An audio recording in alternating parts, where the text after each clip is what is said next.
Oh, hey, your tooth is fixed. Yeah, they fit me in last minute. I was worried I'd have to go to a vet like in the gangster movies. I told you, Sharif is a lifesaver. Really is. I mean, you have all the hookups, don't you?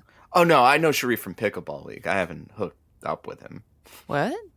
I mean, he's pretty agile, but I'm not really attracted. Huh? Oh, yeah. You mean like knowing people. Yeah, I know people. Care to help me out one more time? Do you want a vet, like for surgery or Horatio? No, he's my perfect little boy. Okay, because I do know a guy for either, really. I'm sure you do. I need to send Alex a photo. Oh, okay. Yeah. Just make sure your face isn't in it. You don't want to regret anything. Real funny. That kind of defeats the purpose, though. But, okay, so I brought the one I want to send. I just need to, scan it. Oh, you brought an actual physical photo. I was a bridesmaid. We all got prints. Hence the chartreuse. And the chiffon. Is it no good? It's the best one I have. Don't you have any pictures online you could just send? Why am I even asking at this point? Look, I don't want to be indelicate here, kid, but how old is this photo? Only a couple years. Old enough to notice, but not old enough that it actually matters. Why, is it bad? Do I look puffy? Is my eye doing that thing? No, Are my nostrils flaring? Sometimes my nostrils flare. I mean, yeah, no, they're flaring, but that's not the problem. It's, you just look different somehow. We can top this. You know, I have a smartphone. We'll take the photo here during the show in your element. Oh, that's a great idea. Smartphone, smart idea. Alex sent her photo last night, so I want to get it to her. Last night? Jesus, Joe, why didn't you say so? This is an emergency. What? She shows you what she looks like and you haven't sent anything back yet? Well, then help me. All right, we're coming up to the top of the show. You get your cans on and Oh. I'll strategize. Hey, every second. Okay. No, hey, every second counts. Uh-huh. Jeez. Ay, vey. Good night, cuties, and welcome to Josie's Lonely Hearts Club. I'm your host, Josie Heller. Let's spend the night together. If you joined us last week, we were plucking dreams from our gray matter and realizing them in vivid technicolor. I want to go one step further tonight. No, not step. Leap. A leap of faith. Have I ever told you about the time I went to the Louvre? I planned everything. My route, my outfit, my middle school French icebreakers. Only to stand at the entrance, dressed in my Tuesday best, and see two words that had slipped by me at every turn. Fermé mardi. Closed Tuesdays. Merde. But here's where it gets interesting. As I sulked off to a bistro to smother my sorrows in bechamel, I saw a flyer for another gallery, the Bernheim Jeune. They had a retrospective on Annick Gendron. So 60-odd years ago, she used industrial wheels to whirl paint across plexiglass and made these stunning, irreplicable works of art. I mean, no offense to the Mona Lisa, but it was the highlight of my summer, made even sweeter by the impulse that drew me there. There is so much to experience in those unexpected moments that come from letting go of the shore. So be brave, my lonely hearts. It's time to take life for a whirl. Dial 505-555-KDNM and we will take the plunge together. Frank, are those lines buzzing yet? Yeah, it's a veritable beehive over here. First up, we have Owen calling in from Silver City. Owen from Silver City, welcome to the show. Hey, Josie. Oh, I just love you so much. And Oh! I listen to you all the time. And I just wanted to call because I have had an awakening. Life is so wonderful. I had this near-death experience. Oh. I saw a car accident. All I could think about was, what if I was in the way of that car accident? It could have been end, and I have done so little, and now I just feel like I want to experience the whole world, and I want to experience Paris, the ocean, and I... Right. Sorry. No, it's okay. Take a breath. I love this. I love your excitement. The ocean is very deep. It can, yes. Paris? There's a lot of people there, right? I just overwhelmed myself. It sounds like prior to this accident, you've had a bit of a smaller life. I mean, don't get me wrong. I read. It's probably not the same, It seems like we only have one life, so we gotta live it, and we gotta experience everything. But, we only have one life, and I don't want to die. Most people that die are outside and in the Correlation world. is not causation. You know, if you needed to go to the hospital to get your appendix out, and you didn't want to go to the hospital because people die in hospitals, well, then where would that put you? Sepsis. That's I could have sepsis? No, Let me write this down. I gotta look up sepsis. Don't think... How do I know if I need an appendix? Well, you've already got one. It's fun. It's a vestigial organ that no longer serves any... I have something in me that I don't need? I mean, hold on. I'm gonna just lay on the floor. You know, Owen, fortune favors the bold. I reckon that if you get your steps in, you know, you put in the time, and you get a couple of new experiences under your belt, that feeling might just lessen. Right now, it's so big because you think about it all the time. You're feeding that wolf, as the old... Now I'm scared of wolves. Well, you shouldn't be. They're not indigenous to the Southwest. Coyotes, though, those that would, however. But don't think about coyotes in this moment. Oh, but it would be great to meet a coyote. Do zoos fill you with anxiety, Owen? Oh my God, I would love to go to the zoo, but they don't seem safe. But then you will have never gone to a zoo. You see how you have the thought, I would like to go to a zoo. You feel that butt coming? You sit on it and you go to the zoo. Before the butt happens, just sit on that butt. Next thing you know, you've seen a capybara. Oh God, what is that? A capybara is the world's largest rodent. Oh my God, that sounds horrifying. No, they're kind of cute, actually. They look like big old guinea pigs. Aw, I love cute. I know. There are people there, right? There can be, but you know what I would do? I would call the zoo and I would say, hey, what's your off season? I went to a zoo on a rainy day. You know what? I loved it. There wasn't a soul there. You do know that pneumonia is caught by being in the rain? I think that for the purposes of expanding your horizons, and you should hope for the best. And I can tell your general constitution, you will not do anything reckless or unsafe. Oh, don't get me started about the Constitution. I am terrified for that thing right now. I don't put my thumb in that particular pie. I like pie.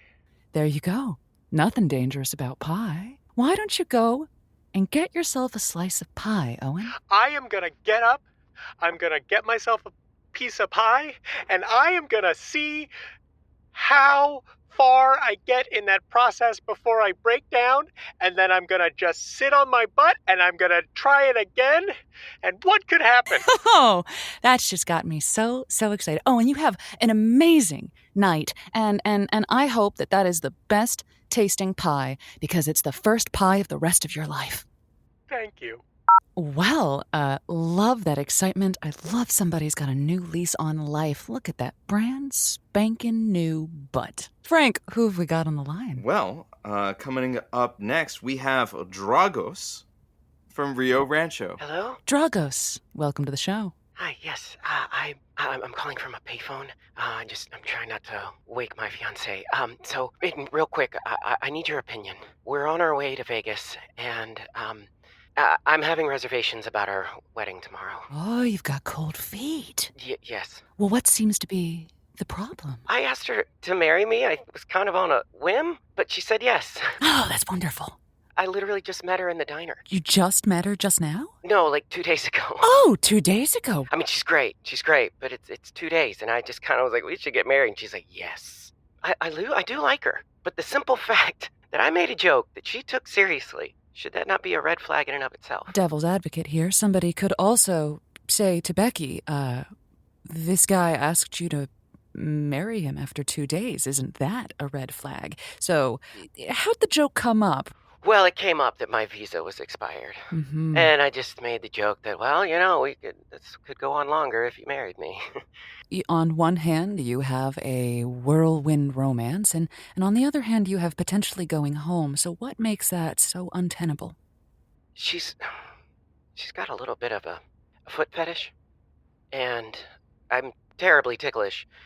Even thinking about it right now is, oh gosh, this is why I wear army boots. You need something from her, which is a tremendous amount of understanding. We're going to enter into a marriage, and I have to leave behind my homeland, my place of birth, and start over with you. And you flip that. She goes, I want to get married, and I need to tickle feet for my own pleasure. I know. But this is and could be not only a marriage of affection and love, but one of convenience. And what if you had a very straightforward, pragmatic conversation of, Becky, I will marry you, and in exchange, you can explore your foot-related fantasies extramaritally. You could have a really modern relationship here. You could have an open foot relationship? Yeah, open from the ankles down. I think that you could build something stronger than an infatuation, and that's a partnership. Listen, you tie that knot, you have a wonderful honeymoon, you give us a call back and let us know how it goes, okay? I will. I'll probably try not to keep a list of all the other feet she's seeing. Don't worry about that. Those tootsies are not your concern. Josie, thank you so much. You are so welcome.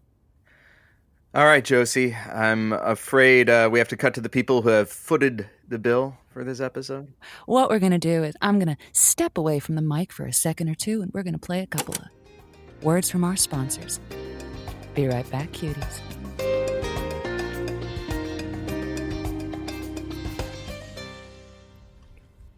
Hi, I'm Christopher Gebauer, and I'm interrupting your podcast to tell you about another podcast, which is one of the more forgivable podcast interruptions if we're keeping score. I want to tell you about the newest offering from the Good Story Guild.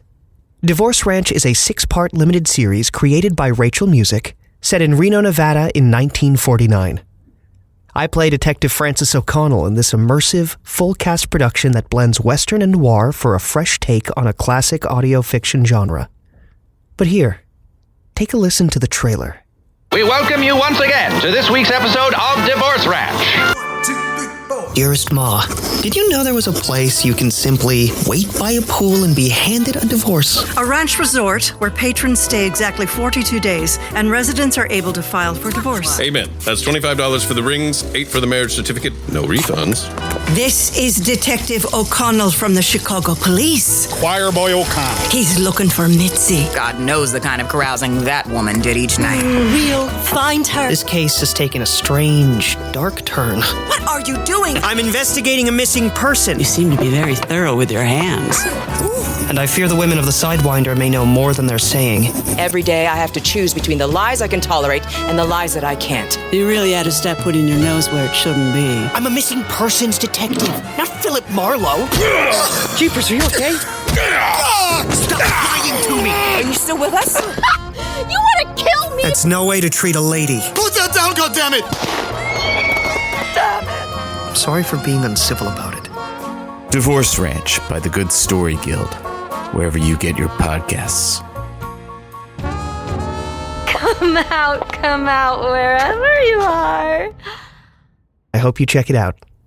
Now let's get back to Josie and Frank, okay? What are you doing with the lamp?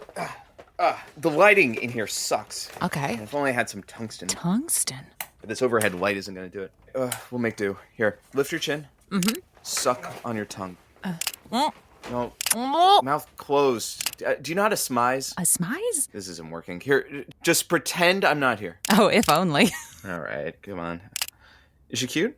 She's the cutest. she's got this scrunchy little smile and half a dozen freckles and these sunburnt shoulders. She looks like she could kick my ass she looks like a hot volleyball coach in a soap opera. Well, that's certainly a vibe here. Look up. Look at the mic. Look over here. Frank. Up. I'm nervous. Don't be. Try pounding a little.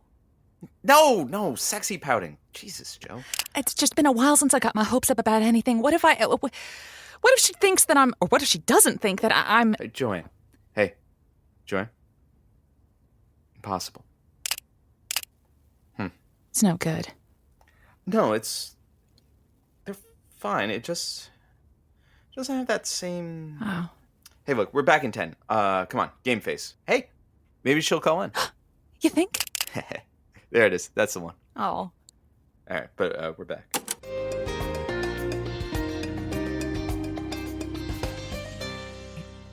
Welcome back, cuties, to Josie's Lonely Hearts Club. We are talking about seizing the day and taking action.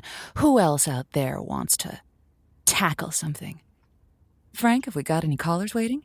All right. Up next, we have Julia calling in from Grants. Julia from Grants, welcome to the show. I'm calling because there's this guy, right, at work, and I've never had feelings like this, Josie. Like, I think it's one of those, I can't stop thinking about him, and when I see him, like, my face flushes, and my stomach starts churning, and I feel like I need to tell him how I feel, but I've just never felt anything this big before, and so I just wanted to see what you thought of that.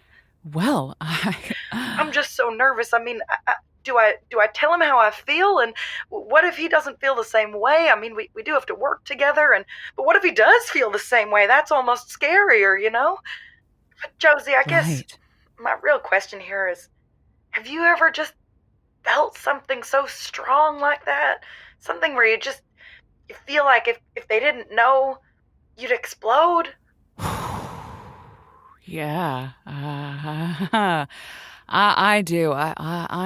It's not great to sit on big feelings like that. And has he given you any inkling that those feelings are mutual? Oh, I don't know. I mean, he doesn't really look at me much, There's a little bit of a love from afar. Well, big feelings from afar, It's just sort of Okay, if it doesn't feel like love, what does it feel like? It's igniting this tigress in you. Well, I think I hate him. I think I hate him more than I've hated anyone in my entire life. Like, I see him and like I said, it's every line on his smug, stupid little face, and it's when he makes his coffee, how he announces that there's soy milk in it, like he's better than everyone else, And it's the fact that when I talk to him, I have to repeat myself like 2 or 3 times, and I think I'm a very clear communicator most of the time. And he sits next to me, and it's the way he smells. I can't stand it. It ignites something in my animal brain that just wants to attack him. And I'm like, is it time to just tell him how I feel? Love and hate, they're so similar. They're both rooted in passion. Yeah, I just want to take his face and just rip it off. I've never felt this way, that a person was just making the world worse by existing within it. Is there a way that you can go to HR or an office manager and say, could my desk be moved? And you could... I think that's a great idea, Josie. There's only one issue with it, which is we are the HR department. Oh, gosh.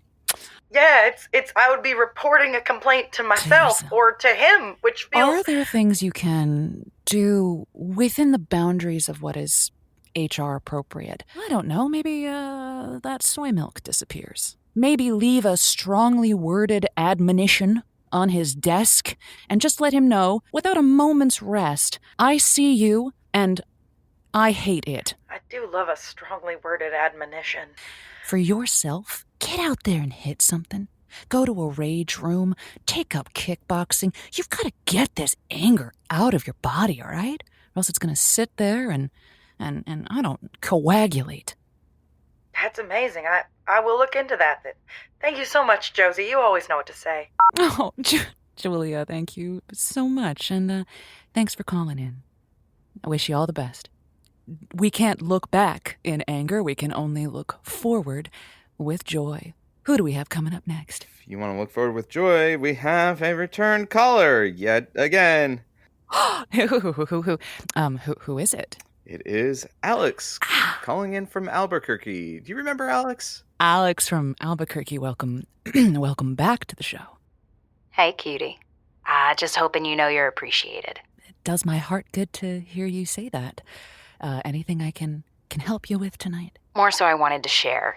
I used to work for this giant corporation doing contract negotiations. I started off thinking it'd feel good doing good things out there from a position of power. As I got into the job, I realized there was far more red tape and bureaucracy and NDAs than I could actually overcome. Unfortunately, this lasted for a few years for me. I even had a life-threatening encounter that still wasn't the final straw, but I will say, when I finally left, I really vowed to always stay true to myself, to never sacrifice who I was, who I am, ever again. It's important to be honest with yourself, to be honest with the people who matter most, and be who you are, loud and proud, right? Exactly. You've got nothing if you don't have your authenticity, you know? Yeah, Josie, I'm curious how you ended up doing what you do now on this show, sharing yourself with so many of us out here. How did I get into the job? Well, I've always been a storyteller, and I have always, in my travels and in my experiences, been told, gosh, you have a lovely speaking voice. And Josie's Lonely Hearts Club was born, and that is how I got here. I'm curious if I may ask a follow-up question. How well do you hear your inner voice? Oh, my dear, I hear that inner voice in stereophonic surround sound. It is just straight from the tap, undiluted, pure Josie Heller, day in and day out.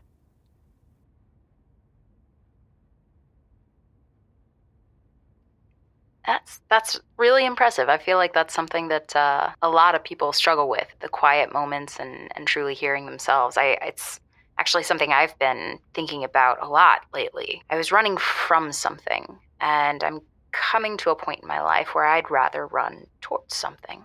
It is the unmet need that motivates, and you should chase after what you want instead of fleeing what you don't. Right. Yeah. Right. Yeah.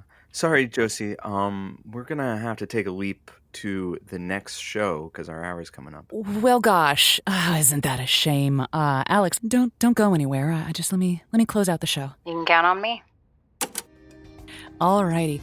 Well, cuties, what a show it has been. My gosh, we've got people boldly going forth and taking the bull by the horns. Well, it's inspiring to hear and to be a part of. Keep your hot little hands off that dial, because we do have another show coming up. And Frank, actually, it's, you know this, it's the Hospital Dangler. The Hospital Dangler, of course. Join us at KDNM for our bi-weekly series about the hospital genius who is out there solving cases and curing people by dangling them by their ankles outside the hospital window. It is unconventional, it is stirring, it's romantic, it's action-packed, and you'll laugh, you'll learn. The Hospital Dangler, starring New Mexico's own French Stewart. Only on KDMM. Hey, you still there? Yeah, excited to hear more about this chasing after your most authentic voice in stereophonics. I mean, I have a somewhat of a people listen to the show because they want me to be confident. You know, that they want the Josie who has all the answers. No, that makes sense. But I hope you have some time and spaces when you can just be you. happy to listen to you if that's something that could help. Hey, Joanne, are there spare XLR cables in there? Not that I can see, Frank. I'm assuming I shouldn't share with your audience that your name is Joanne? Thanks. And yeah, I guess that that particular cat's out of the bag. Yeah, it's yep. I think Joanne sounds great. I'm excited to get to know her. If you must. I mean, do you like Joanne? It's a little solipsistic to like yourself. But I'm aware I am not for everyone. So Josie is for everyone. It just feels a little at odds with that authentic voice being in surround sound, you know? I mean, you know, that's... At some point, I mean, Joanne has got to be your choice, right? I mean, if anybody's going to choose you, it's got to start with you. I'm working up to it. Sounds like you're in a slightly different place than... No, that's... It's... Hey, we're all on our own journey. Remind me how you got your job again? Storytelling, right?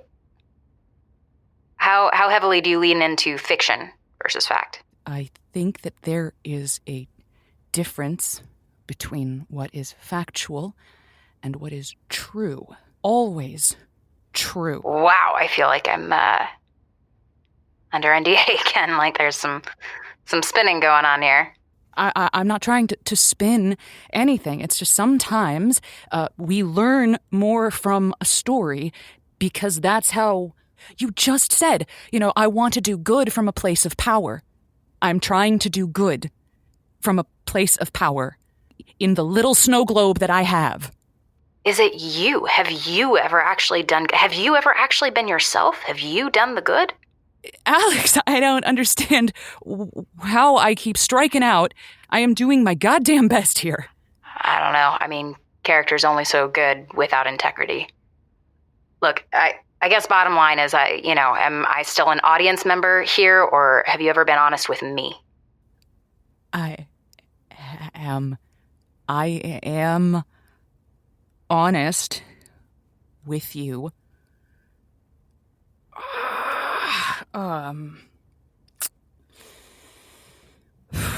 Insofar as I can. Oh, shit.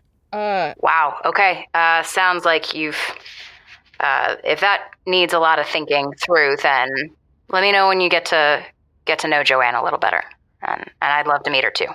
Until then, good night, Josie. Mm-hmm. All right. Hey, Joanne, you tell Alex that once I have her email ID, that photo will be out to her lickety-split. What the hell did you do? What do you mean, what I do? You blew my cover. Cover? Do you hear yourself? So now Alex thinks I'm lying to her just because You were lying. What? You didn't even tell her your name? Yeah, well, forgive me for having some defenses up. Because nobody has ever met Joanne and said, oh, fascinating, tell me more. So I help people and I use Josie to do that. That's who Alex met. So why are you two punishing me for the only thing I'm good at? That is not what I'm saying. I bet it's not what she's saying, and you know it. You don't trust yourself to be the person you are on your freaking driver's license to a woman that you're supposedly... I can't stop thinking about her, but I'm not going to tell her my name. Well, I trusted that she might understand. I trusted that as time went on, she'd know I was working Oh, yeah, sure. How are you ever going to get to that next stage of the relationship where it's all honesty and butterflies if you can't stop pretending who you are? Where do you get off telling me how to do anything? Who suddenly made you the authority on my love life? You know what? No, you're right. I'm not. Yeah. But I'll tell you one thing, Joe. People out there, your audience, yeah, they might have a very special personal relationship with Josie Heller. But the people in Joanne's life, all we get is whatever warmed up leftovers you leave on the plate. Josie's spare parts. I've seen you twice a week for a year, and then you show me a picture from 3 years ago, and I don't know who the hell I'm looking at. And it's not your hair, and it's not your makeup. I just look at her, and I don't know who this person is. That's right! You don't! And since we're strangers, I don't think I owe you one more second of my free time. But you want to know why you don't recognize the woman in that photo? It's because she had people who loved her. It's because she let people get in. Oh, save it! I'm off the clock. Go. Got credits to do. Hey, cuties, it's Josie's Lonely Hearts Club. It was created by Maximilian Clark and Rachel Music. Their colors tonight included the talents of Danielle Cohen, Matt Mundy, Shane Salk, Sarah Allen. Our story editor is Eliza Bruger. The podcast is brought to you by the Good Story Guild. And, if you've been listening to the show and you like it, why don't you leave a review? Maybe we'll find out who you are, okay? Jesus. All right, I'm going. You, I don't know, stick around and listen to whatever stupid podcast you have up next.